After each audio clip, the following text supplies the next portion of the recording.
Hello, hello! We're officially live! Yeah. Yay! Oh, it's How are fine. you? I'm good. You're Just good. I just got off the work. Yeah, because Yeah. it's 9 p.m. in Yeah. Japan Mm-hmm. and it's 2 p.m. in Italy, so we're kind of finding a balance between the two Yeah. time. I hope I don't fall asleep during this, eh? Yeah, I mean, I just had a coffee. I hope it Yeah. kicks in before, Yeah. in half an hour maximum, because I really need it as well. Mm-hmm. So, All right. Hi. how are you? Yeah. Doing okay. Up and downs, usual Yeah. stuff, Of course.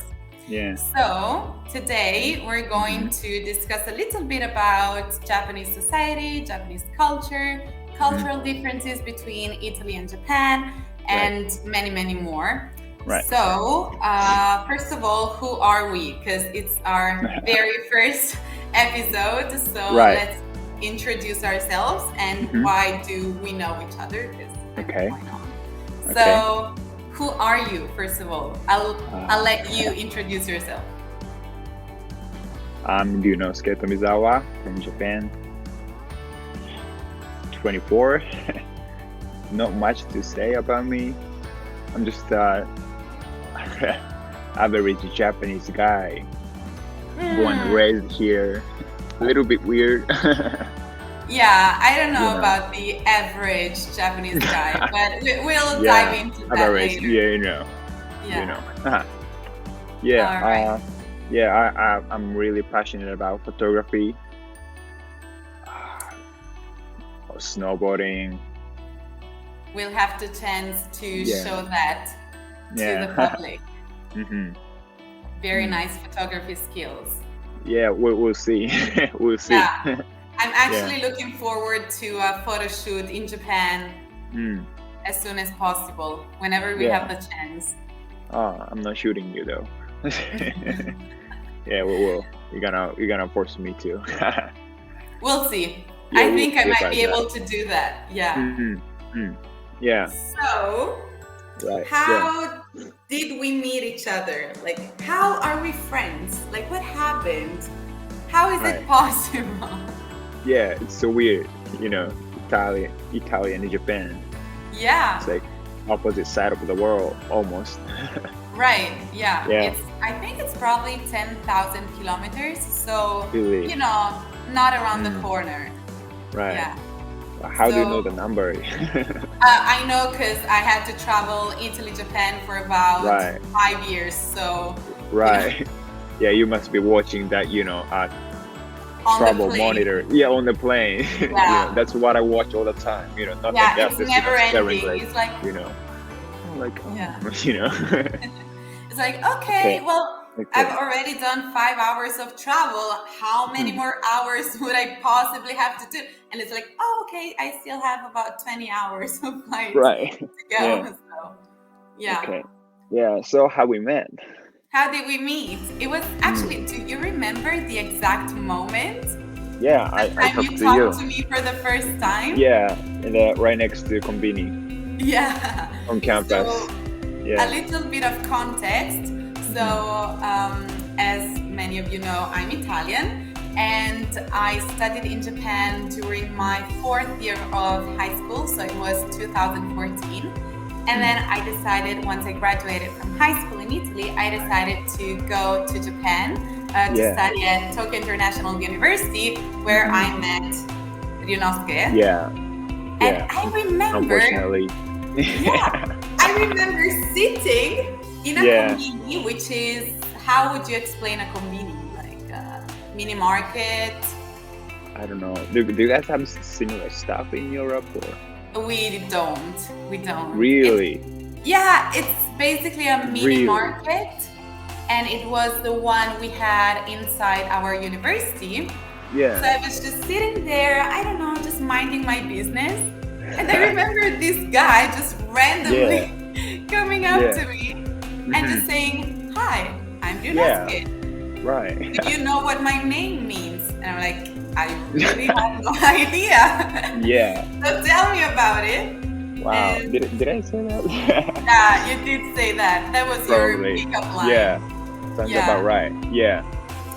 And so, Yeah. for all of us who don't know that, what does Ryunosuke mean? I don't know. But the first letter, the The kanji. Ryu, yeah. Yeah, it's a dragon. Yeah. And there was this well-known author, Ryunosuke Tomizawa. I think Okay. my mom picked my name from that guy. Okay. Maybe she was hoping me to be reading tons of books growing up. I never did. Did it work? Now I do. I've been reading books like past 2 years. Yeah. I learned so much. Like when I was really into it, because you always have some weeks you can really focus, and some others are not, and Yeah. when I really get in, I was reading like a book a week. Wow. I was like, how? I never read a book. Wow. So did you all the books that you read, did you read them, or did you also listen to like audiobooks or something just like that? read them like physically. Okay, physically. Paper book. That's all I Yeah. have. Yeah, now it's taking up tons of space in my room. It's That's too nice. messy to show. It's But, the old-fashioned way, the physical books. I actually really, really love physical books, but I Yeah. also think that the Kindle ones, the ebooks are also Right. so useful. Whenever you go on vacation, it's light, and if you don't like the book you're reading, you can just pick up another one, and you have a whole library, Right, in right. 100 grams of this. So. Maybe I should get one day. But something about the turning a page has something to it, right? The sound, the texture, and the stuff, That's true. and that's And what also, I like too. So many people love the smell of books, whatever it means. I don't know, but it's something like, oh yeah, no, I could never read ebooks because I love the smell of books, and I'm like, the smell of the ink, right? Yeah, I get what you mean, but it also depends on the occasion. So what are you reading right now? So I think like right now. Well, or one of the last books that you read? Or I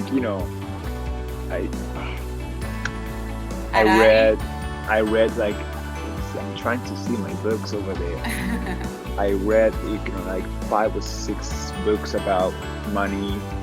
Okay, yeah. Because you're into investments and cryptocurrency, right?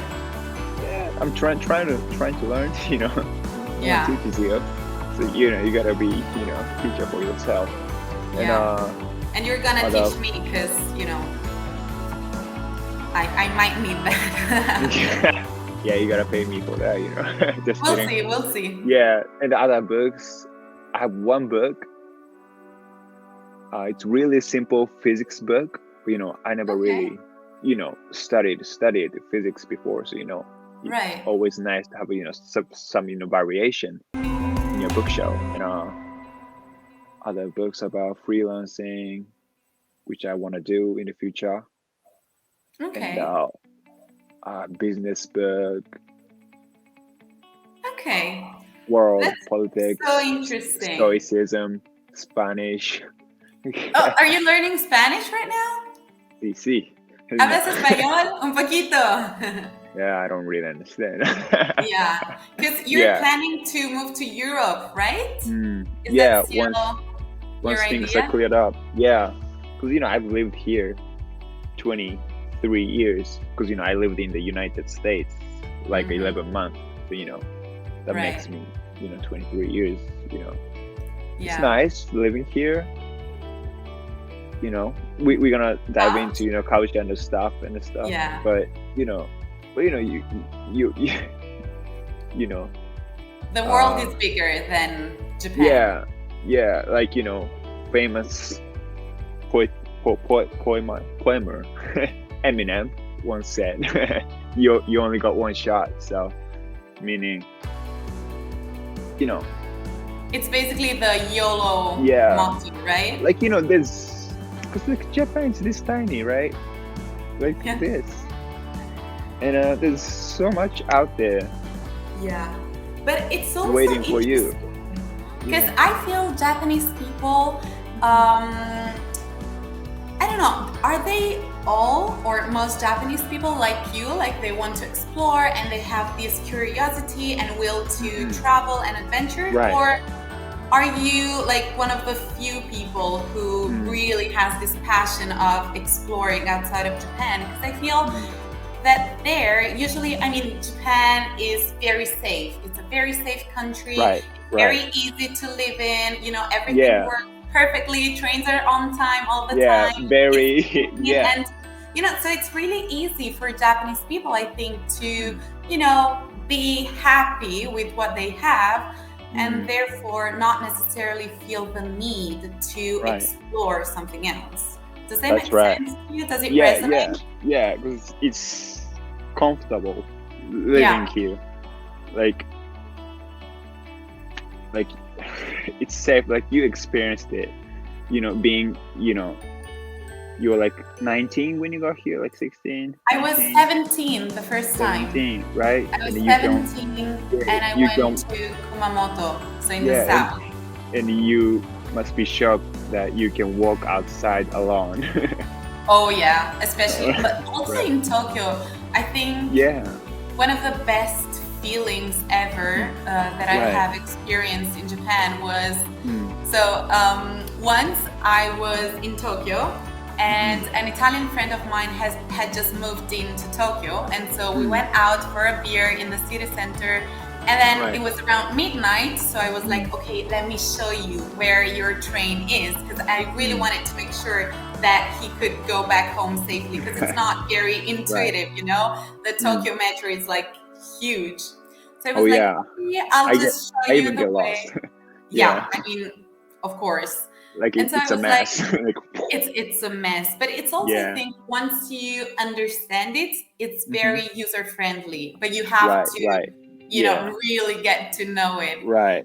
And so I was like, okay, so here's your train. You just have to go in that direction, you know, be safe, see you. Right. And I walked back to my metro that I was supposed to take to go back home, and I just missed my train, the last train of the day. I was like, okay, I guess I'm alone in Tokyo. It's midnight, and the next Right. train is gonna be at like, you know, 5:30 next morning. So I was Yeah. like, okay, let's just see what happens. And Right, you know right, right. what? I felt so safe for the entire time. So I just spent the whole night Really. wandering around the city center, middle of Tokyo, and it was like 3 a.m., 4 a.m., and you know, libraries were open and restaurants were open and konbini, of course. And so, you know, and you could see all these businessmen just walking around as if it was like 4 p.m., you know? Yeah. And it Yeah. was Very so drunk too. I mean, I could never have done that in Italy. Wow. I would have felt so, you know, at risk, so insecure. So, you know, it wouldn't have been possible. So Wow. that Tokyo experience was really meaningful to me. Yeah. Wow. So how Okay. was your experience in the States as Oh. in comparison to Japan? Did you Yeah. feel more at risk? What do you notice? Well, like before we move on to that question, I haven't, you know, answered, you know, why, you know, Japanese people are not, like, you know, looking forward to go abroad, right? Yeah, that was the question you asked, and what they say to me, like, it's, you know, 100% coming from my own experience, and they're like, they think they need to be able to speak that local language to go there. Okay. Even You if it's not English, you mean? For Yeah, example, I mean, if they go to Spain, they feel like they have to speak Spanish at least. or maybe like maybe English at least. Okay. Yeah. But like, you know, you got phones that can translate, like, you know, right? You know. Yeah. Yeah. So I think they are really afraid of not being able to communicate when they get there. Yeah. But And I understand that. yeah, I You know, mean, and people are really not as extrovert, yeah, as, you know, Western, you know, yeah, countries. Western people. Yeah, like, you know, because you guys just like, you know, just say how are you to anybody. I don't know about Italy, but that's what happened in the state to me. Yeah. Yeah, it's just very, you know, friendly. Even if you're a stranger, I might just come and say hi to you. Yeah, And they're like, hey, I why- like your shirt, you know, stuff. Yeah, and I mean, Yeah, that's what I was happened. Yeah, I mean, we met because you were like that. I mean, you've Right. always had this very open mindset, you know, and so I find it very easy to communicate with you from the first time because, you know, average Japanese person might usually it's a bit more, you know, shy, like, a little bit awkward, just like, you know, can talk to me, but that's Italian girl, you know. yeah, I don't know if I'll just be able to look at you in the eyes while you're talking to me. So yeah, they don't like looking into the eyes. Not everyone, but you know, especially. Yeah. But you know, I was pushing myself to be a little bit more extrovert. Yeah. Because you know, first year in the college, then I was because you know before 2016 I didn't speak English at all, right? I mean, you're so fluent now, but actually you did get a lot better. I had to, you know, took time to talk to. So I was really pushing myself to just talk to everyone, and then you know everyone was kind enough to be, you know, talk to me because you know I was just, you know, just another student on the campus. Yeah. You know, trying to, you know, find who I am. Of course. Let me see if I can share a picture from that time. This is gonna be awkward. Yeah, it's okay. Must be beautiful picture. Let's see. Okay. Whoopsies. Yeah. Wow, English positive. Yeah. Yeah, I was always like, you know, wearing t-shirt and like to the layer some t-shirt, right? Oh, that's true. You have another t-shirt under that. Yeah, that was a thing back then. Really? I didn't know that. Yeah, now it doesn't look good, you know. But at the time I was 18. And you also had your hair. Did you dye them? Yeah, that was the, you know, first time and the last time I ever did something to my hair. Wow. Oh my goodness. Yeah, that's so we were hanging those things from, you know, ceiling or something, right? Yeah, what was the occasion? Do you remember? It was like a party or something? No, it was some international festival kind of thing. Oh, right. Yeah. Like, you know, since we had so much students coming from many different countries all over the world, yeah, we were doing international festival every year. Yeah, I remember. That was that was one of the, you know, room we entered, or like I was in, walking out, whatever. Yeah. So you were saying about the cultural difference you experienced between Japan and the States. So we talked a little bit about that, but was there anything you thought, wow, that would really never happen in Japan, or vice versa? So what's the thing that really struck you the most? like maybe something I enjoy the most, or maybe Yeah. there's some cultural shock, you mean, right? Yeah. Oh yeah. So you know, the second half of the year, I was able to take a class with student, like American student, not necessarily American, but like what I mean, because the exchange program that I went to was like taking class in English with other Japanese students Right. from the same school in a classroom they prepared for us in the state. So like first half of the year we had to do those things. In the second half of the year, if you get certain score on TOEIC, the English test, that allows you to take like actual American universities class with like the student who goes there. Then I took international politics class, and then I had a chance to answer a question in the class. And that's when I was speaking, everyone was looking at me like really cares and listen to my answers. Like Okay. in like Japanese school, they're like, Really? no, like they don't. That is so interesting. Like maybe your close friend will look at you to make fun of you or something, right? Trying to be funny. But like in American class, like, they're like really listening. I'm like, can you stop looking at me? Like, I was like, I'm speaking, but can you please not listen? Yeah, like don't give me that intense look. Okay. Because Why do you think that is? they really.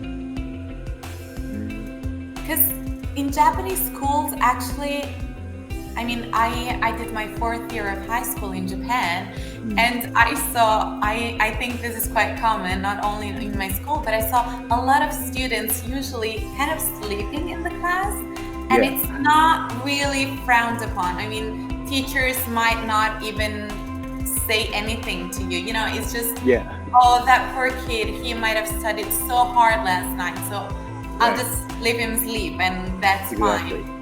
Exactly. So probably, people are so busy in Japan that even if they kind of sleep during class, or if they have a low level of attention, it's kind of okay. It's okay. I mean, I get it. Because like life's hard. Like my middle school, high school, we start morning, because I was on the soccer team, right? We start morning practice at 7 a.m. Yeah, that's crazy. Until like 8:30 in the morning. Yeah. So just before before school start, And then you also go to train after school. Like we finish class. I think it was about 4:30 or something, right?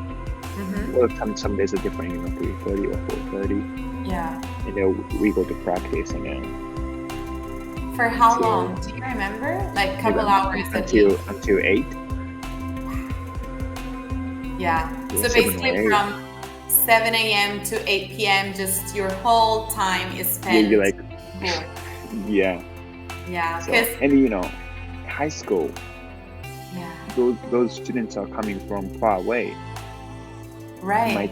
Like some of my friends had to ride a bike more than an hour to go to come to school. Yeah, that is morning crazy. Morning and the night, every day. I remember it took me about 45 minutes by bike to go to my Japanese high school every day. And it's tiring. Rain, snow, super hot summer, typhoon. I mean, no one cared. You have to go to school. Yeah, you just grab gotta your show bike up. and ride. Yeah. So that's a very, very busy life for Japanese people and Japanese students in general, specifically. Yeah. And in Gunma, wind is no joke. It's really strong. Like What's wrong? the wind. It's so Oh windy yeah, in certain season. Like oh my yeah. god, you can't even ride a bike. So sometimes I was pushing my bike, That is crazy. So Yeah. for those of you listening who don't know where Gunma is, Mhm. Ryunosuke, where Yeah. is Gunma exactly? It's like 2 hours north from Tokyo. It's in the countryside, right? Yeah. Can we define it as countryside? Yeah. Yeah. Not really. Like not Okay. really. Like like there's certain thing. Yeah, of course.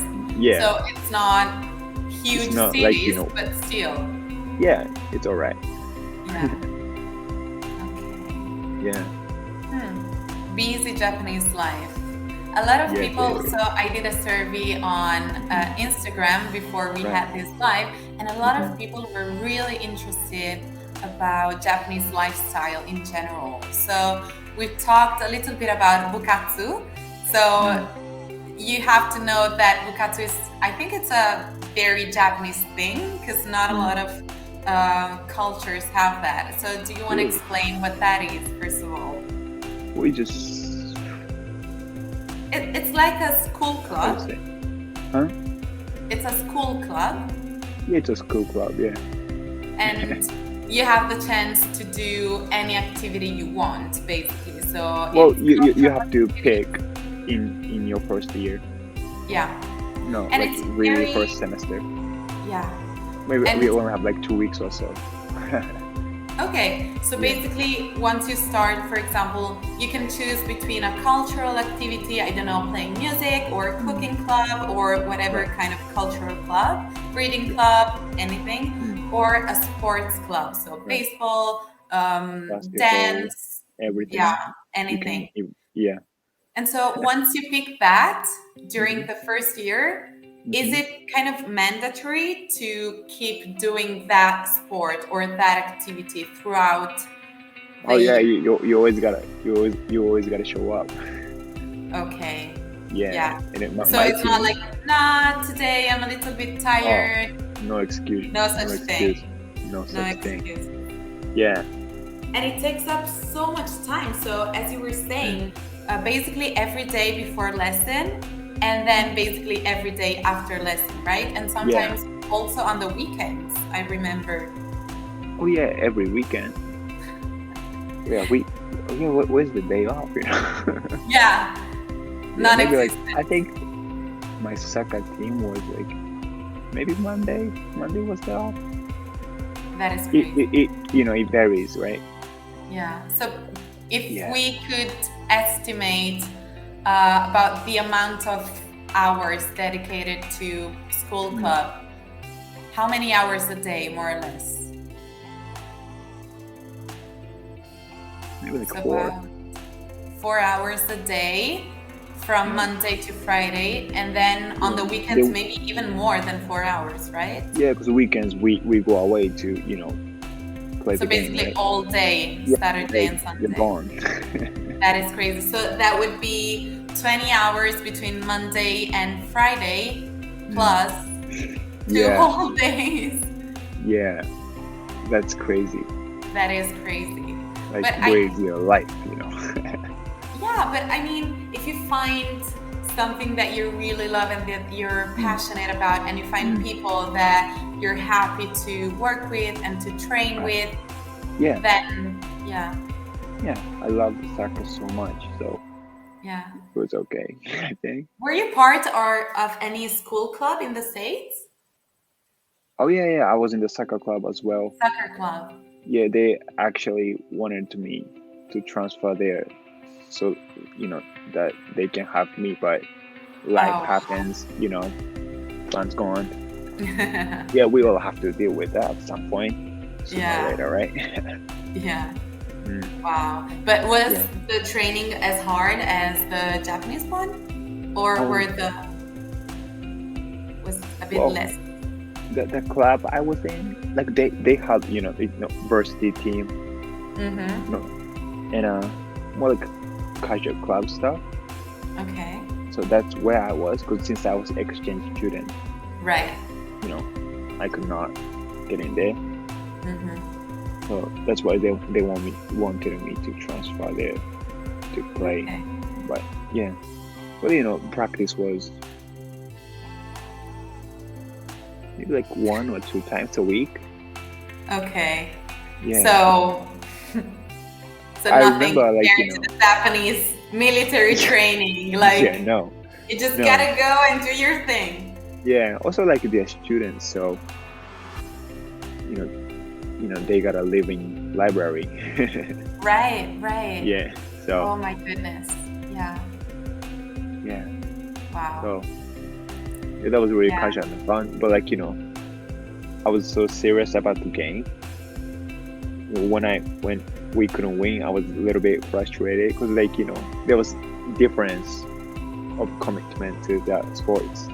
Right, in the Because States. it was just, you know, fun thing for others. Well, I Yeah. wanted to win, so you know. Right. Yeah. And how about Japan? Because I feel in Japan, everyone feels that sense of competitiveness, right? So we're training to give the best that we can 100% of the times. Mm, Is it like that? Because like I feel everyone takes these sports or these bukatsu, so these school clubs, very seriously. Like, you know, you cannot miss a training, and, you know, you basically dedicate to it every 3 seconds of your life. So, yeah, pretty much. so is it a hobby? Is it a first step to a profession? Like, how do Japanese students live these school club lifestyle? For example, if I play soccer in a soccer club, is it because I want to become a soccer player one day? Or can you also do that just for fun, even though you dedicate every single day of your life to it? Well, like you cannot. Well, not every bukatsu club is serious. I don't know if the word serious describes the best, but you know, of course, the sports club or the soccer, baseball, they were really serious, you know. But there's always other clubs that are more just, you know, for fun, you know, for the hobby and stuff. So only the sports thing that was serious. Yeah, we got the question. What are the reasons, in your opinion, to be the school that busy? I want to know. That's very interesting. Yeah. So we're digging a little bit in the society kind of reason. Right. So, you know, that's very interesting, because actually I volunteer in an organization that sends Italian students abroad and that hosts foreign students in Italy. And every single time we have a Japanese student coming to Italy, so going to an Italian high school and living in an Italian host family, every single time, you know, school in Italy finishes at 2 p.m., 2:30 p.m., okay? So, you know, a lot of free time. So all these Japanese students are so lost every time, because they're like, okay, so it's 2 p.m. I basically finished everything that I could do. I finished school. I don't have anything else to do, so they don't know what to do with their free time. So, oh, I can't hear you. I don't know why.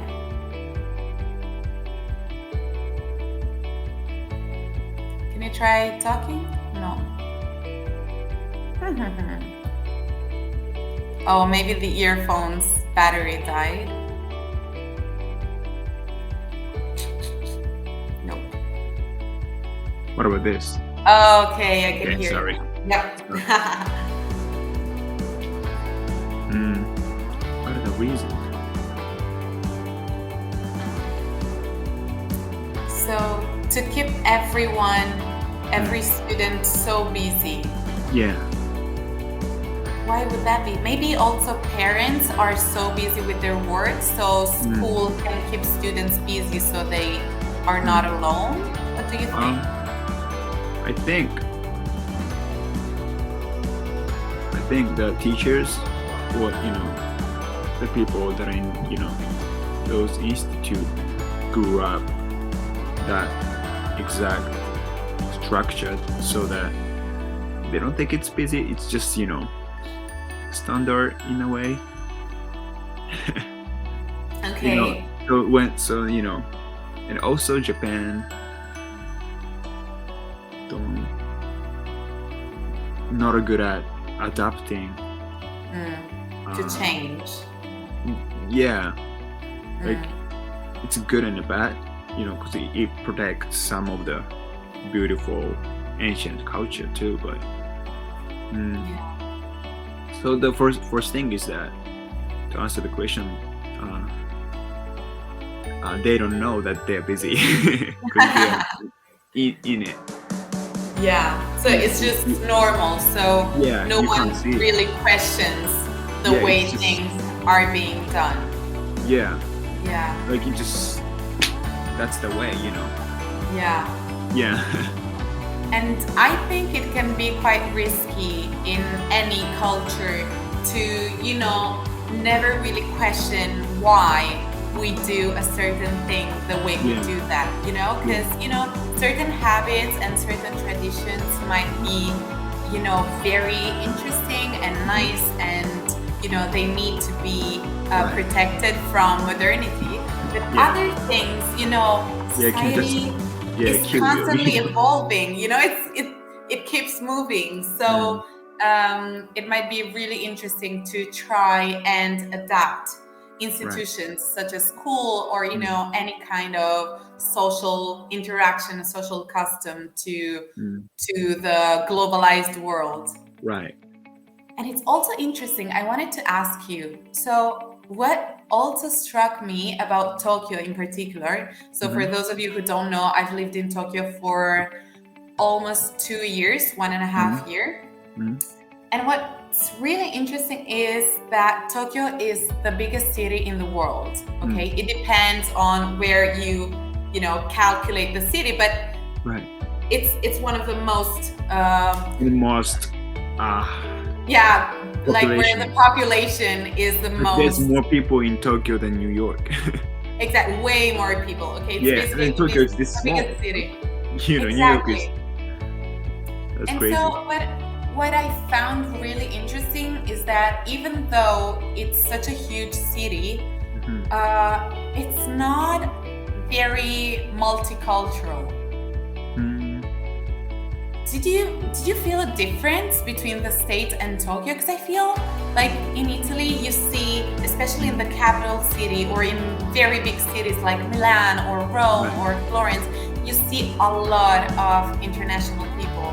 Whereas in Japan, especially in Tokyo, I found that the Japanese people were still the majority of the Right, yeah. And so why do you think that is? Because Japan has a very particular history, so it's been a very close country for many, many centuries. It's made up of islands, and that surely, contributes to this. Did you find a difference? Did you notice that before now that we're talking about it? Yeah. I never thought about it. You never thought about it? Because I live here, Because you live there. You see, I find it so interesting to have an outsider's point of view. Because, we don't see things that are in front of us every day, because we notice differences. I think things are getting more globalized. Yeah. Especially with the Olympics, right? How did it go? What happened? What's your idea about the Olympic Games?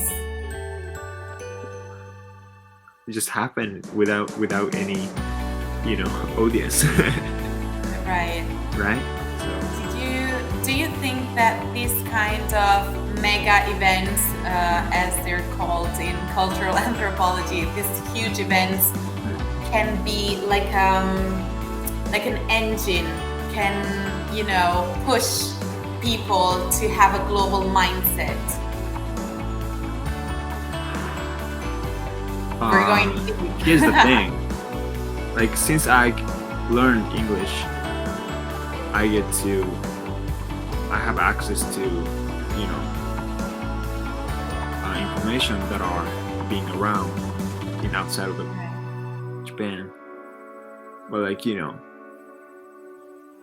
what we say is, when something get famous or popular in the United States, it almost takes more than 3 years to arrive in Japan.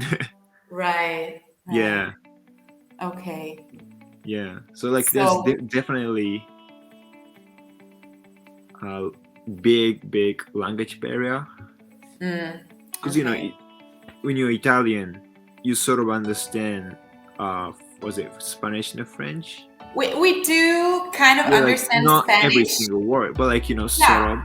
Yeah, because Spanish it's is a very Latin, close right? language for Italian people. French is a little bit more different, but still, the alphabet is the same. The family, the language family is the same. So of course, it's way easier for us to learn a language such as English, rather than a Japanese person having to learn English. So of course, that's surely a huge barrier.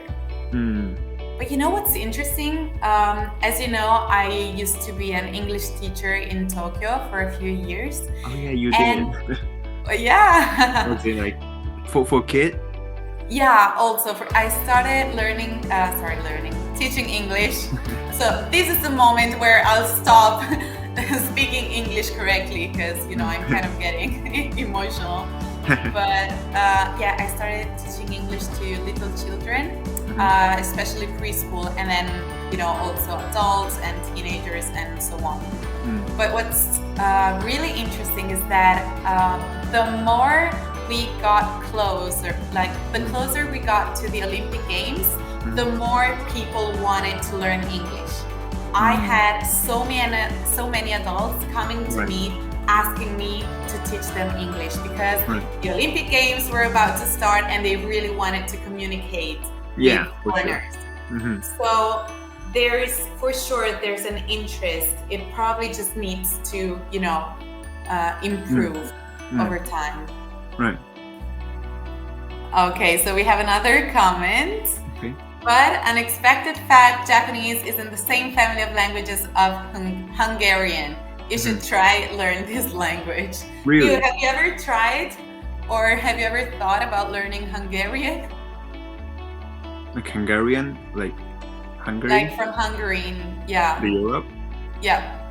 What? Really? It's actually true. Like, it's the Japanese and Hungarian belong to the same family of language, if that makes sense. Like historically, I don't know how that happened. Like in terms of people, we have the same ancestor. Like no idea actually. But I actually should know that, because I studied for university. I had an exam of linguistics about that. But don't ask me what happened after, how it happened. But yeah. Wow. Yeah. So many new interesting things. Wow.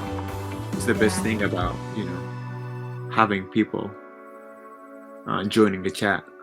Yeah, exactly. I love that it's so interactive. Sharing is great. Thank you. Yeah.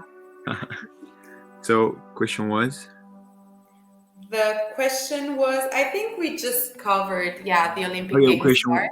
what you said was, if I think Olympics would increase Japanese people's interest. Yeah, maybe in intercultural things, or Yeah.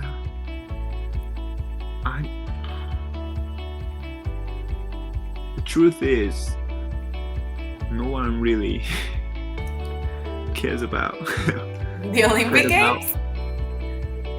I think. Okay, Like, that's interesting. There's only few people, like as it's so few that I can't remember who it was. Because I'm a more like sporty guy, Right. love sport, they thought I know some games of Olympics, but Okay, so in Japan, there's not that much hype.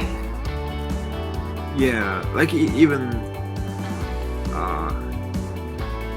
I didn't see much of things about Olympics on Instagram stories, Okay. because that's where we go these days, Right. right? When things happen. That's Right. where we So share. maybe it's a generational thing. Maybe young people don't really care about Olympics. Maybe it's more of a, not a millennial thing. Maybe a Yeah, boomer my kind grandma of was thing. excited though. Okay. Yeah. It's Okay. 80 something. Awesome, grandma. Yeah, yeah. Everyone loves my grandma's Instagram Yeah. story. Oh, She my doesn't know I'm recording. goodness. Yeah, Oh, she's adorable. yeah.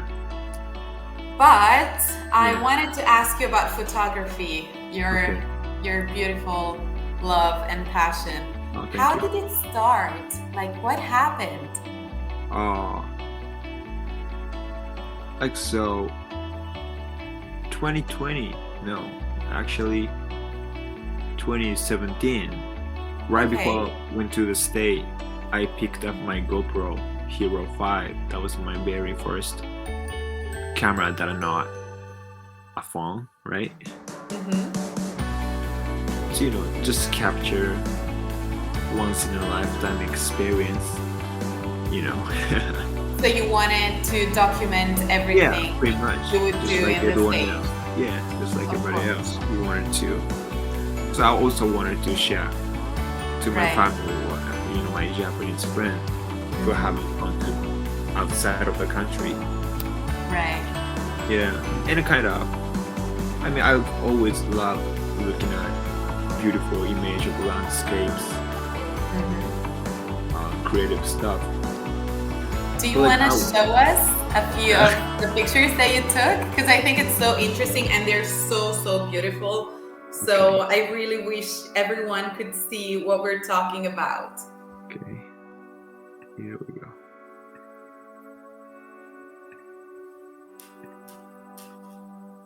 Does it work? Yes. Okay. Okay. Wow. Where was it? That is Fuji, right? Yeah, I so Mount so Fuji. anyway, this is my website. You can go to. It's my name and .com, Ryunosuke Tomizawa.com, right? And yeah, I have landscape pages and adventure pages. I'm still, building up the website. Right. Haven't finished. Wow. You never finish because you're always taking new pictures, right? Right. So yeah, let's start with a landscape. Oh, wow. Where were you? And what time was it? First of all. I love taking pictures with a sunrise. Okay. Yeah, so this is Mount Fuji. I was at Lake Kawaguchiko. There's 5 Okay. big lakes around Mount Fuji you can go. Kawaguchiko. Okay. Yeah, I was here alone, I think. So how did you decide to go there? Like, what happened? You just woke up one morning? No, I had a week of a break from the work. Okay. It was in the fall, November. I decided to go on a trip, Mm-hmm. photograph beautiful scenes of Japan. Okay. Wow. Before this, I think I went to Nagano Mm-hmm. and then went to Fuji all alone, just So driving just in the car. The whole week just by yourself with a camera, Yeah, just on the go. yeah, Amazing. yeah. And what time was it when you took this picture? Probably like 5:30 a.m., I 6 think a.m.? it was winter time and the sun's up, so it must be after 6. Okay. Somewhere between 6 to 7. Okay. Yeah, it creates this beautiful warm Yeah. atmosphere.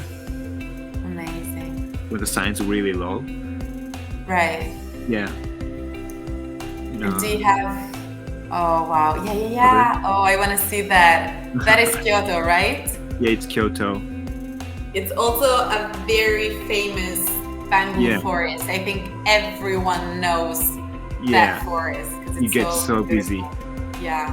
So again, I went there around alone. 6 or 5 alone, because you don't really have friends who have a week break from work at the exact time in the year. Right. So yeah, I made some friends over there. I talk to people if they have camera. And I think it's so easy to make friends once you're traveling alone, because you're so much more open to meeting other people. If you already have a group, then you don't really feel the need to meet other people. But in that case, when you're alone and you see other people with a camera, it's like, okay, I mean, how can we not be best buddies? Yeah, right. We must be friends. Yeah. Okay. So this is Kyoto. I would stay in Kyoto for like 3 days. Okay. Alone. Wow. I always thought that you need to rent a car, but I actually went every place that I photographed by bicycle. Oh wow. It was quite cheap, I think. Yeah, and I mean, Kyoto is not that huge. I mean, everything is pretty close. Yeah. So like famous place like this, and the other thing is Kiyomizu-dera, a pretty famous one. It's like only like hour and a few minutes away by bicycle. Okay. And I mean I do bike fast, but Yeah. And you might also find something interesting also while you're riding. So you might just stop and take a picture there. Oh my goodness, Tokyo. Yeah, it's the biggest benefit of riding a bike. Yeah. Everything becomes new adventure. Right. Rather than when you're in a car or other thing, because you cannot stop whenever you want, because traffic is going on. Yeah. Yeah. Oh. So let's see what else. Let's see. Oh, this is just a tree. Actually, this could be Italy. The landscape is not that different from Italian landscape. That's interesting. Yeah, I was there in the morning again, alone. Yeah, people don't like waking up early, so I end up going there by myself most of the time. Yeah, this is at Mount Haruna in Gunma. Okay, so near your house. Yeah, it's like hour drive from where I live. Wow. I actually have in mind also the pictures that you took in Kyoto with those are beautiful. Fuji again. Wow. Haruna. What is that? Is it a volcano? I think so. Okay. It's beautiful though, so I get why you took this picture. Yeah. But it looks like a volcano. That's beautiful. Maybe. Maybe. Oh. And also a fun story and a sad story that this is the lake I dropped my first expensive camera. Oh. And it's still in there. I remember that story, yeah. Yeah. So if you're looking for a new camera, Sony A7 III. Just grab a boat and start looking. Yeah. And I believe around here with my castle, this is the exact spot I dropped. Where you lost your camera. Yeah. Okay. I remember everyone else on the boat was fishing. I made a huge dropping sound. No. They must have thought that there was a big fish nearby me, I'm like, camera. They might have helped you just, picking up your camera from the lake. Yeah, maybe. But like when I dropped, I was like, let's move on, Yeah. Nothing much to do, Yeah, you can't really do much. Yeah. Just go back in time. Yeah. Oh, that's beautiful. Is that Momiji? Yeah, in the fall. Yeah. With So this basically, beautiful color. do you want to explain what momiji is? I don't know if there's much to explain that, but it's what do I say? It's the autumn tree. leaves, Mhm. and they're like to a orange. hand, right? The shape. Yeah. If you can see, I'm zooming Yeah. in. And they're so beautiful in the Really. autumn, in the fall Really season. beautiful. Okay, Yeah. let me go find a Kyoto picture. Oh my goodness. Can you stop there? Here? Yeah. Where is it? This is in Nagano. Wow. There's a waterfall called Shirataki. Shiraito no Taki. Okay. And waterfall is really wide. Wow. And, I think after this live, all the people that are watching us will just book a trip to Japan and just start going to the places that we're Really? showing, because that is so beautiful. Really, I'm glad to hear that, because Yeah. my biggest goal is through my photography is to get people out there, and then have best experience of themselves. Yeah. It's beautiful. Yeah, it was beautiful, but this waterfall is really wide, Mm-hmm. but I didn't want to take a picture just like the other, so I zoomed in Okay. the bottom of the waterfall. And waterfall isn't that tall, but yeah. And can people bathe there or not? No. Okay. What? I don't know. Like, you don't find a lot of people, enjoying nature with their body. Yeah. And here. also in the summertime, in Italy, everyone goes to the seaside, to the beach, and they just, enjoy swimming in the sea. But in Japan, not as much, right? Yeah, they do go to the beach, but not so many. Yeah. Because, it's kind of, it's not, the water isn't that clear. Okay. So they just go there to, get a tan, or just relax. Yeah. Less people go into the ocean, I think. Mm-hmm. Of course, kids goes crazy because they're kid. Yeah. Yeah, first time seeing the ocean, but yeah. So going go to the on. Kyoto picture. This, I guess. So where exactly in Kyoto is it? Or what's this building? Because I think it's so unique to Japan. It's kind of a symbol of Japan, right? I believe, yes. Yeah. Yeah, these towers with a 5-story, unique shaped ancient building. Yeah. And do you know what they were used for? Like, what was their function? Do you know? I have no idea. That might be interesting to research. Yeah, maybe they made these towers so that they can spot enemy. Yeah, maybe. Maybe. Yeah. So this is a hill. And that leads to Kiyomizu-dera. Yeah, which is you can a very find this. famous temple in Kyoto. Temple. Unfortunately, I don't have a picture of it. Yeah, this is again like 6 a.m. Wow, beautiful. Like if you don't want to have any person in your picture in Kyoto, just get up early. Because Kyoto is it's a very touristic place. So, a lot of people go busy. there. It's crazy. So if you want to look at a street this empty, you might as well just go first thing in the morning. Yeah, before public transportation start working. Because that's how they get there. That's what I love the most about being on a bicycle in Kyoto. You can beat everybody else. You're earlier than everybody else. Right. Yeah. So And this is Fuji again with Fuji a again. yeah. But like interestingly, through this trip, I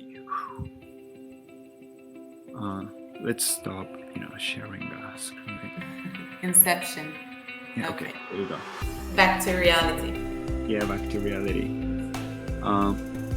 Like after this trip, I kind of got bored of taking a picture of well-known beautiful places. Okay. Like if you go there around 6 a.m., like you're gonna photograph that. Right. Like doing that over and over again, it just gets boring. Like there's not much story to it. Yeah. Like, there's no emotion to be created. So that's why I'm starting to getting more nature often. And this year I'll start hiking too. Actually this Sunday I'm going to hike alone. A little bit scared. Be careful, please don't die. Yeah, there's a bear. Or don't get lost, at least. Yeah, hopefully not. Yeah, we'll see. Yeah, I gotta find a friend who loves hiking in crazy hour, like really early in the morning or midnight. I'll join you. Yeah, but like, there's a bears and stuff. Wow. So I'm a little bit afraid. But we'll see how it turns out. Yeah, good luck with that. The crossed. We actually have a very interesting question, which is, do you think your experience in the USA has had some influence in your art, so in your photography skills, and how? Or your Japanese culture, as it says here. Very deep question, self-reflective. Do I think? Because that's where everything began, right? So you grabbed your camera, you went to the States, right, and then you kept taking pictures. Did you meet anyone as passionate as you in the States, or did you have the chance to, experience a few kinds of photographs? Well, like to be honest, I wasn't really into photography back in 2017 because I was just documenting my experience to make sure that I can go back those moments through videography.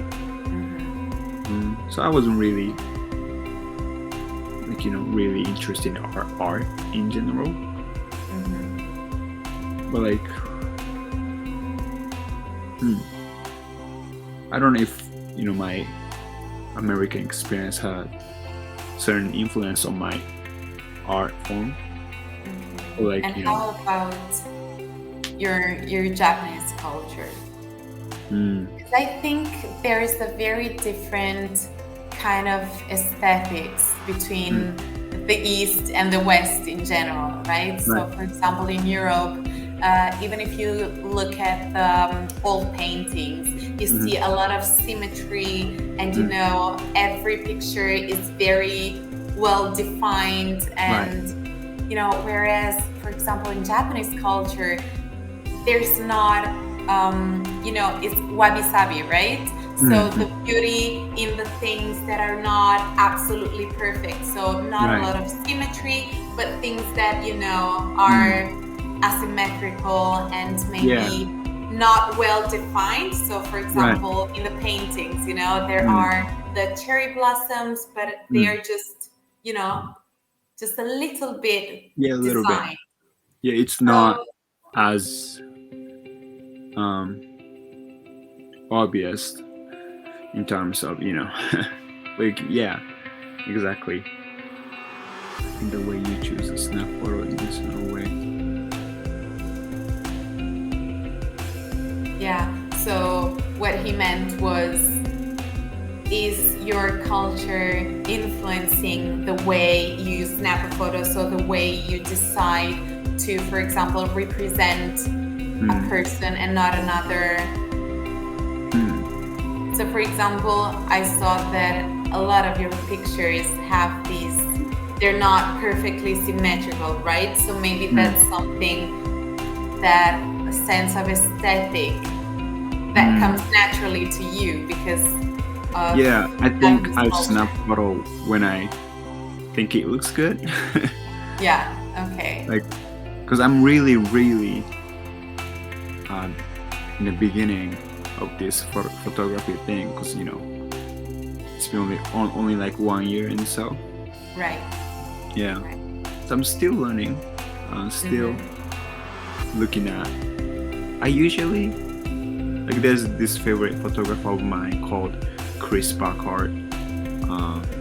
He photographed amazing adventurous photography, mostly in most remote location, like the places nobody want to go, like Right. it's cold, too windy, too stormy, Right. like Like just North Pole and like Arctic, crazy stuff. Like that's where I get my most influenced from. Okay.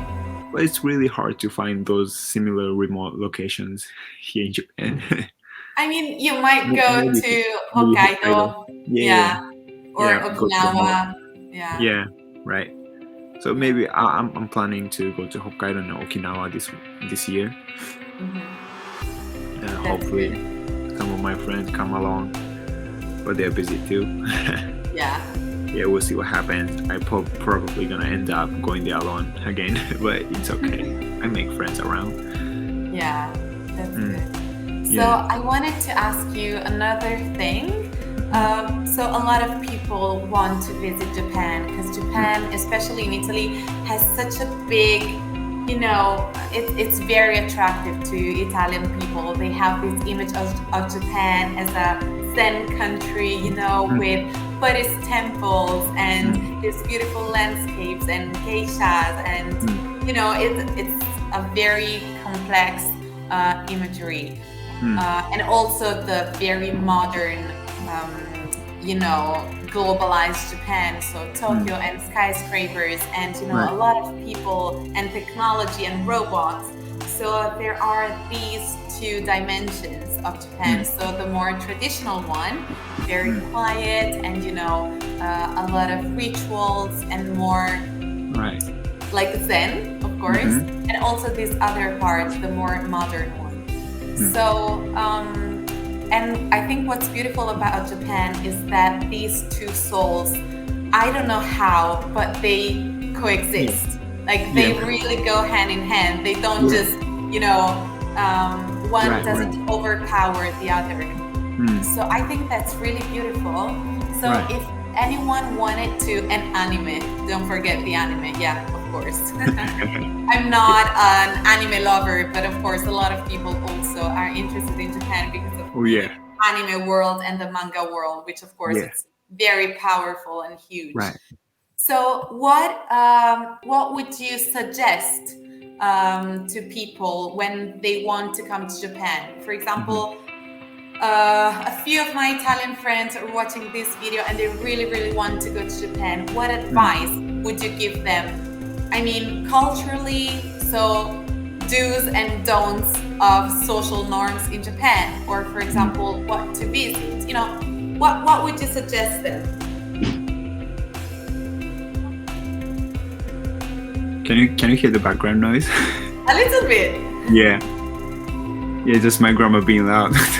sorry for this. You can tell her to come say hi. That'd be so nice. She would flip out. Anyway, those who want to come to Japan, I feel like you can ask better, because. Okay, so first of all, let's start with the cities. So what cities or what parts of Japan would you suggest them to visit? Let's start with that. Well, of course. If you are, let's say, if you love snowboarding, as much as I do, I love snowboarding so much. You want to go to either Hokkaido or Nagano. or Aomori, there's this huge mountain called Mount Hakoda. Okay. And a fun fact is that a long time ago, when Japanese army went there in the winter to train, there was 200 of Japanese soldiers walking the mountain, but 95% of them died because it was so windy and stormy and wind. I go there every year to snowboard. Snow is like hip deep, like really, but it's fantastic snow out there. Okay. I actually got lost in the mountain this year. That's nice. Terrifying, like, craziest experience. You have no idea which way to go. My Snow goodness. is so deep. Every year people climb the mountain because it's crazy mountain. Anyway, so if you love snowboarding and skiing, Nagano, Hokkaido is your go-to. Okay. What about sightseeing? The traditional part of Japan? Major like tourism if you have a few days. I mean, Tokyo, like you can pretty much stay Tokyo and enjoy like good 1 week or so. Yeah, it takes a good week to visit just the basics of Tokyo. If you want to get an idea, a general idea of Tokyo, then a week at least. Yeah, that is good. But like a lot of people are interested in all the ancient buildings in Japan. Yeah. And those can be found in Kyoto and Nara. Yeah. Mainly those beautiful things. If you love architecture and buildings, Nara and Kyoto is gonna be a go-to. What else? And I mean, Japan, I think what's very beautiful about Japan is that it's so different from north to south, meaning the kind of landscape you will find, the kind of, food that you will find. Oh yeah, food is a big thing. Food is a big thing, it's a huge thing, and it really depends. I think what I really love about Japanese people is that food always changes based on the season. And it's so interesting, and everything is so fresh all the time, and it's so different between the north and the south. Because if you go to the north in Hokkaido, it's very snowy. What's a typical food from Hokkaido? The fish eggs, those red ones. Well, like seafood is always good up there. Yeah. Like they usually have their local foods. Yeah. And most of them are made with some soy sauce and a miso, right? A lot of rice, of course, white rice. Yeah. And then the southern you of course you have Hokkaido, and then you have all the big cities.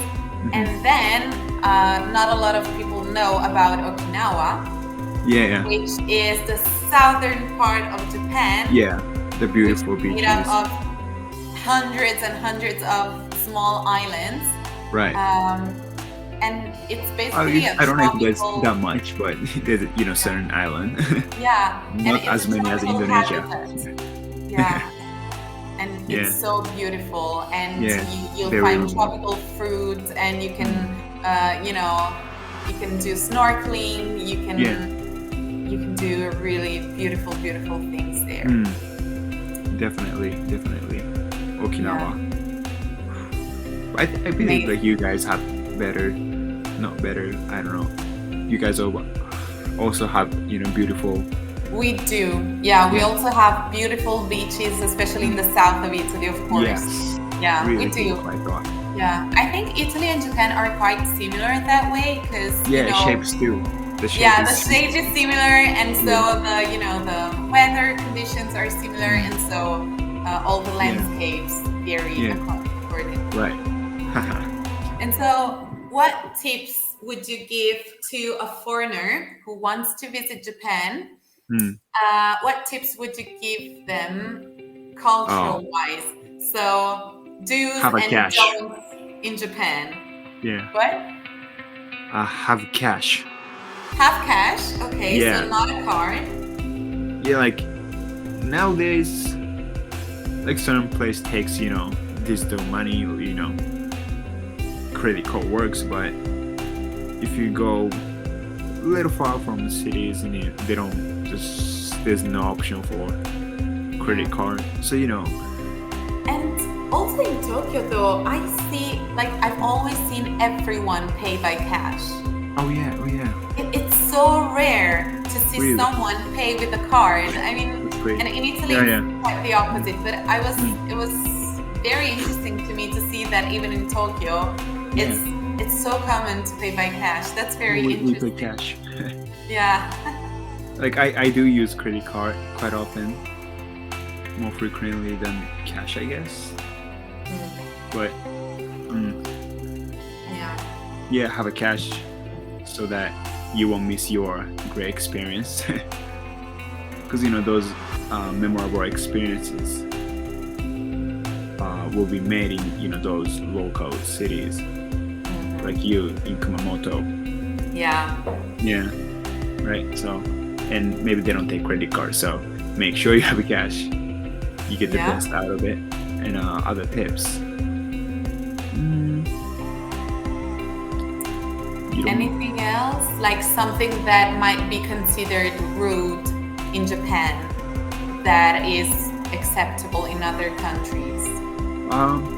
You know, what I found was like when foreigners doing their thing with I'm not being disrespectful or not, but like, you know, when foreigners do like crazy stuff, like really drunk or being loud, okay, like we don't necessarily think it's annoying or rude or crazy, but we think like, oh, that's how they live, like, you know, that's very interesting. You know, so be you can be yourself pretty much, because they just think, oh, they're just doing their thing, you know. But if you most want of the time to, they enjoy watching those things, like a show, you know, like a comic show. Yeah, because they don't really have experience with foreigner in general, because, you know, there's really not much foreigner living in Japan if you go, you know, local places. So. And when you said so it's very, I really advise people who want to go to Japan not to be loud, and I think that's especially important on train rides. Oh yeah. You know? Inside trains, it's you just cannot speak. Yeah, they're so quiet. They're really tired, stressed from the work. So don't be loud in a train. Yeah, just let them sleep. Some trains actually advise you to turn your cell phone off, right? Oh yeah. Yeah. So not only shouldn't you speak on the phone at a very loud voice, but in many trains you should just not speak at all. And great. Others just turn off your electronic devices and just you know, the greatest advice in modern days can be found on the train. Turn off your phone, you know. To experience stuff, you know. Right. Yeah, maybe they knew. Even though in that case, if you turn off your phone in a Japanese train, it's not to, you know, experience and talk to people in real life. It's just don't be noisy, you know, don't be loud, don't disturb. Be respectful. Exactly. Be respectful. Yeah. And that applies to basically everything, right? If I would give an advice to anyone who wants to go to Japan, I would really tell them, be mindful of, you know, a lot of social situations. If you see that you're in a group of Japanese people and they're speaking at a very low tone of voice, do the same. Be mindful, you know, don't just, hey, what's going on? You know, don't do as the Romans do, you know? Yeah, they're gonna be. Yeah. And no one will tell you anything, because Japanese people they'll just still not ignore you, but Yeah, they look just at say, you. read my mind, Exactly. read my mind, Yeah. They don't say it.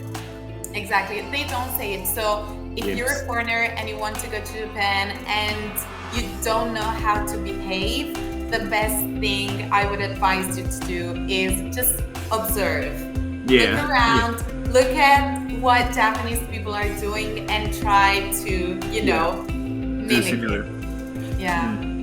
Because, of course, when you visit another culture, you don't want to be perceived as rude or as inappropriate. So, are you reading this question? Yeah. Always. Do you think that if more Japanese people traveled the world, things would change in Japan? So I guess it's meaning the mentality, how people think and behave. Well, for sure. Like if I was, Prime Minister of Japan, I would force everyone to, go study abroad. Yeah. Just, like I was very lucky enough to, spend do that. life in United States for 11 months. Even I wasn't coming from, a family with, money. Like, I grew up difficult situation. But like, I've gained very, like, several new perspectives from living abroad. So, those things really helps me to be who I am. Of course. But like, since I live in the States, some part of me is like, real bit, not a little bit, American style. Yeah, Americanized. So, me interacting with other, how direct I am in the conversation. Yeah, sometimes. The way you make jokes, the way you interact with people. Yeah, sometimes it can be challenging because they don't necessarily think it's a it's a good thing. You meet Japanese people when they see you behave in a more Americanized way. They don't necessarily perceive it as a good thing. Because these two cultures are very different, right? Yeah, because I think I'm normal, but my friend think I'm weird. It's all relative, it's all relative. And also, the States have a very individualistic culture, right? Right. So like you want to be unique. You want to be unique, you want to be diverse, you want to be, and express your uniqueness to the world, And so also you are allowed to speak your mind in any way you want. Whereas in Japan, it's more, but I've heard, some Americans are a little bit stressed about those ideas because they're not necessarily want to be like that. So but and in Japan it's quite the opposite, right? So it's a very collectivistic society, and so I am myself, but I'm also part of a bigger team, I belong to a certain school, or I belong to a certain corporation, I belong to my job, to my colleagues, so I'm always inside a bigger group, and that shapes also the identity of who I am. So it should be, I think it's really hard for you to kind of mix these two very different attitudes towards life and in general, right? Because I've seen some videos from other countries. It was like thing was happening between a customer and a store clerk. The customer was just being rude. In Japan, we'd be like, we are so sorry for everything we did, even though we didn't do anything wrong. Yeah. Like in that video, that a store clerk was being herself, you know, telling that customer, you know, how rude Yeah. that is, you know. So Just like, like, I that's don't how, like, you know, care. yeah, like here's like we are like, you know, before myself, it's something else. Like you said, Yeah. belongs to a bigger group, and it's really hard to be honest. Sometimes I get stressed from it. Yeah. Like everyone follows everybody else, or like everyone don't know where they're going. Yeah. Yeah, so even though this way is right, clearly right, but like everyone's going this way, like maybe just start shifting their mind. So that's why I think a lot of people should go experience, see the world for themselves, because you can always tell people how things are and whatnot until they go get that experience by themselves. They don't get to understand and see it fully, right? Right. So I hope more people would travel, and that's what I wanna. That's how do I say? That's I what hope you want to. photography can do that part of the job. Yeah, through photography also, right? Yeah. So Through try photography. to show people how beautiful it is. Yeah, and how things are. How things are, and so Yeah. motivate them to go and see for themselves. You know? Yeah.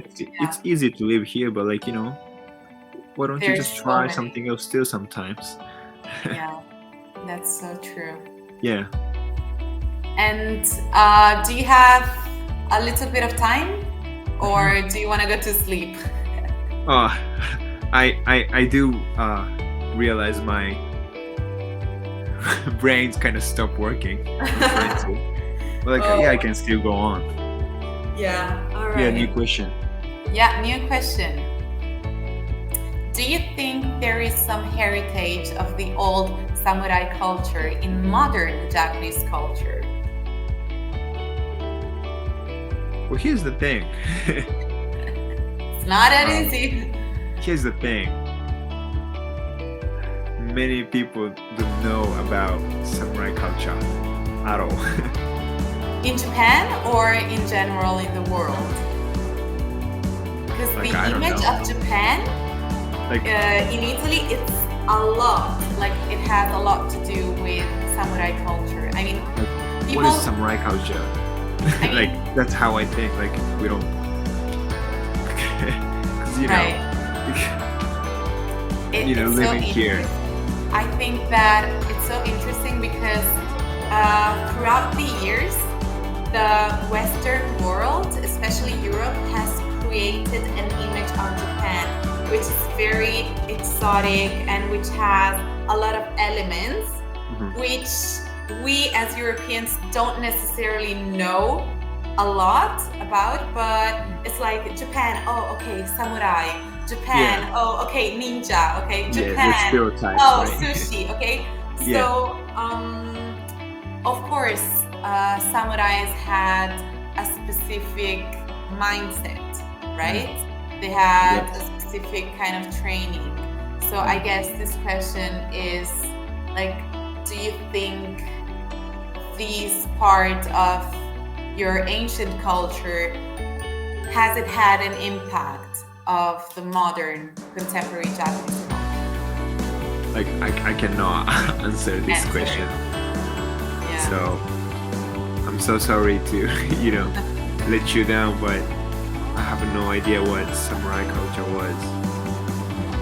Like, you know, like we do study those words between, you know, prefectures and whatnot. So I'm sorry, I just don't know about. Like, but I don't even know what. But like, you can find this beautiful place called Nikko Edomura. It's not necessarily like, amusement park, but like, it's a little village you can go into, and Okay. just looks like a Edo generation. Wow. Yeah. How is it called? Nikko? Nikko Edo Mura. Okay. So Yeah. Edo is a Edo period. So Yeah, Edo basically, period. would it be the medieval times? Mhm. If we compare it to European history, and Mura means village. So Yeah. Edo Mura is the village of Yeah. the Edo period. Yeah, it's in quite Nikko. you can get quite unique experience out there. Nice. Yeah, I That's should go really back there sometimes. It was nice. Wait. In Japan, you don't study Japanese ancient culture, society, Bushido, and over. This is so interesting because political nerd, so the guy who wrote the comment, is Italian, and he is very, very passionate about Japanese culture, especially ancient Japanese culture. Okay. So, but it's interesting to see the difference between the perception of Japan that we have here in Italy and the reality of, Japanese culture. What I think is that, like, when you are just in elementary school, Okay. or middle school, Do you study it like in history class? yeah, like we for sure do learn, but it's just like it's history class, like not Okay. So you much don't. people. So you don't see, and you don't have a link to, like you of don't- course, the Like reality of everyone life. was sleeping in a history class. Yeah. It's Yeah. just like probably it's just asking us about the Divine Comedy times. Like, of course, it's had an impact on Italian culture as it is now, because Right. culture, is made up of many little things. So the great authors and writers and scholars and the way society was 500 years ago, for sure, had an impact on the way society is now. But now, so we don't necessarily see that link, right? Yeah, because in the class, it's always different samurai fighting another samurai, different daimyo fighting another daimyo. Yeah. In different years. So we certainly do learn those things in class, but not so much of us were necessarily passionate about what we Because learn. a lot of Italian people, one of the reasons why they want to go to Japan is, of course, to experience the culture and eat Japanese food and, to see Tokyo and Kyoto and Nara. But also they really have this very strong idea of Japan equals samurai. So if I go to Japan, I see samurai things, okay, whatever that means. Or Japan equals geisha. So, but we both know, because we've lived there, you more than I, that it's more of how can we say that? I mean, it's an invention of culture, of an image of a culture that has been created by the West. Japan as an exotic country with a few characteristics which not necessarily corresponds to reality. Because he says, because in Italy we study a lot Latin culture's origins, so we really feel it. That's true. I mean, we do study Latin culture and the Roman period. In some schools we study it more, in some other schools we study it a bit less. But for example, I also studied Latin language, ancient Latin and ancient Greek language. Right. So of course you get a sense of what society was in that times. But not necessarily. So this is not necessarily what happens in Japan with samurai culture. Yeah. So yeah, I'm so sorry that I don't really remember what we learned. So basically, what we've discovered is that Ryunosuke is not really a Japanese person. He's just faking it. Oh, trust me, you can go talk to any stranger you can find in Japan, and not so many can answer what samurai cultures are. Yeah. Yeah, I'm so sorry. And so going back to a foreigner who wants to travel to Japan. So what to do and what not to do. We talked about, don't be loud, trying to be as respectful as possible, not only towards other people, but also towards, your surroundings. So for example, if you come to Italy, many times you will find, plastic bottles on the streets or, just litter. In Japan, this is not a thing. Okay, so be mindful, be respectful. Interesting. I thought. Yeah, I know. Yeah, I thought Tokyo was dirty. Tokyo is so clean, at least. I'm talking about Shibuya, those young city.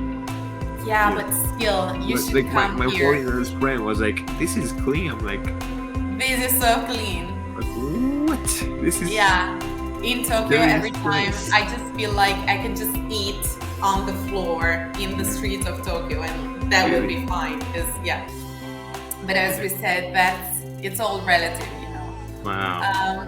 But also I wanted to talk about Hanami because it's Hanami season, right? And I think it's so interesting for people who are listening to us to get a glimpse of what Hanami is, because it's kind of a ritual, So can you describe us, what happens? What is Hanami? Usually when it is and what happens? How is it structured? So it happens when cherry blossom bloom.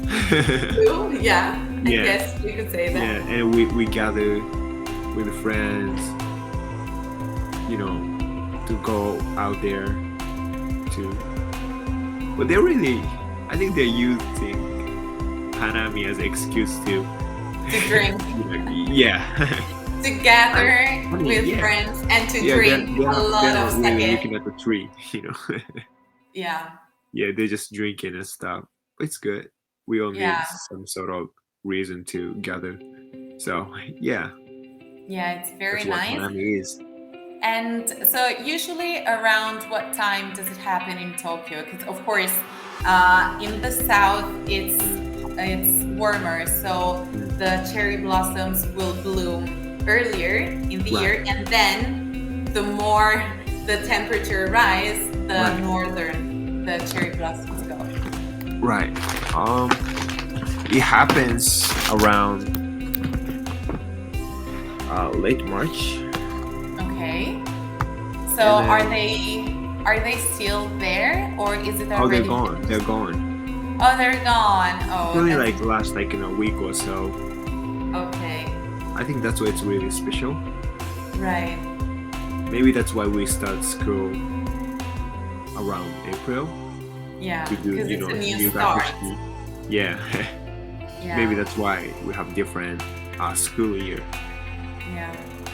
And it's so interesting because we talked about wabi-sabi earlier, and I think it really represents this Hanami thing. Because wabi-sabi sees, for those of you who don't know, wabi-sabi sees the beautiful in the, how can you say?